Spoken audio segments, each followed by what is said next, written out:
এবং কি রাসূল সাল্লাল্লাহু বলছে এটা আজকে থেকে আমার কুয়া, মানে তিনি বলছেন যে এই কুয়াটা হচ্ছে আমার। এবং আল্লাহ রাসূল সাল্লাল্লাহু আলাইহি ওয়াসাল্লাম ওনার যে সর্বশেষ গোসল হয়েছিল তার ইন্তেকালের পরে, তিনি ইন্তেকালের আগে ওসিয়ত করে গেছিল যেন ওনাকে এই কুয়ার পানিতে গোসল দেওয়ানো হয়। সাহাবীরা এখান থেকে পানি নিয়ে ওনাকে গোসল দিয়েছে। বুঝতে পারছেন এটা গুরুত্বটা? এটা এখনো পানি আছে, 1400 বছর আগের কুয়া কিন্তু এখনো পানি আছে। এটা রাত্রে, এখন রমজান তো দিনে বন্ধ, রাত্রে খুলে পানি খাওয়া যায়। এখন এটা টেস্ট মানে পানির স্বাদ একদম আলাদা। আপনারা তো দিনে আসছেন, আপনাদের এটা হয় না, ভাগ্য নাই। আরেক সময় কখনো আসলে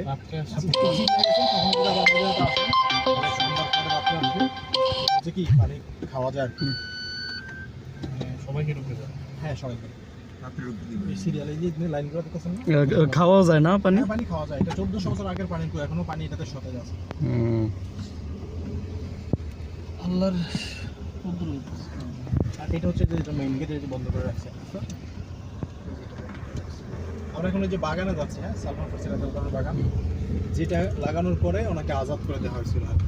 তো ওই সময় তো মাত্র 300 খেজুরের চারা শর্ত ছিল আর কি, যে 300 খেজুরের চারা দিয়ে একটা বাগান বানিয়ে দেওয়া। কিন্তু এর পরবর্তীতে সময়ের সাথে সাথে এটা আস্তে আস্তে বড় হয়েছে, বিশাল বড় এরিয়া হয়ে গেছে। এটা 1-1.5 কিলোমিটার এরিয়া নিয়ে একটা বাগান হয়ে গেছে। বুঝতে পারছেন? আমরা এখন বাগানে যাচ্ছি, আপনারা দেখবেন আর কি। এখন সৌদিরা বিভিন্ন ভাবে, এখন তো এই যে এলাকার অনেক খেজুর গাছ, সব খেজুর গাছ, এই বাগান এটি আমরা এখন যাবো। এটা হচ্ছে আলাদা আলাদা ভাগ করে এখন সৌদিদেরকে লিজ করে সরকার দিয়েছে। এখন হচ্ছে তারা এটা ভাগ করে বিভিন্ন জনে বিভিন্ন ভাবে করে আর কি। আমরা এখন এই সালমান ফার্সি রাদিয়াল্লাহু বাগানে যাচ্ছি। বাগান দেখতে পারবেন আর খেজুর টেজুর যদি পছন্দ হয় ভিডিও করতে পারবেন।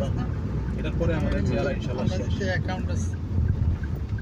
সালমান না ওসমান গনি, এটা হচ্ছে ওসমান রাদিয়াল্লাহু আনহু। তিনি তো অনেক ধনী ব্যক্তি ছিলেন, ওনার নামে এখনো অ্যাকাউন্ট আছে, আছে হেরামের পাশে ওনার নামে প্রপার্টি একটা হোটেল আছে বিশাল বড়, ওয়াকফা ওসমান বিন আফফান নামে। বুঝছেন? ওনার নামে অনেক বড় আছে।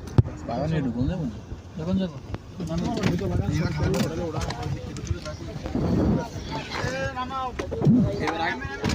আমি নামাবো, আমি বিমানে করি।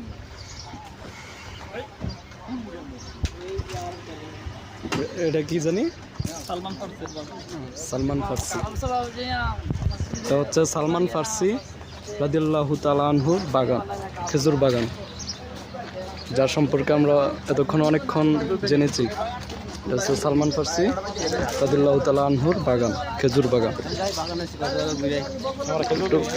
একটু বাগানে চলে যাই। খেজুর একবার যাবো, খেজুর আনবো আমি।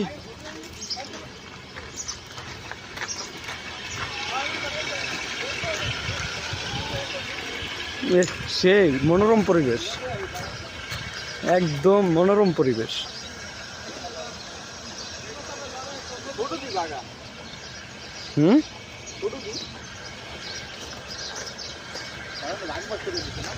এটা বাঘ হয়েছে না,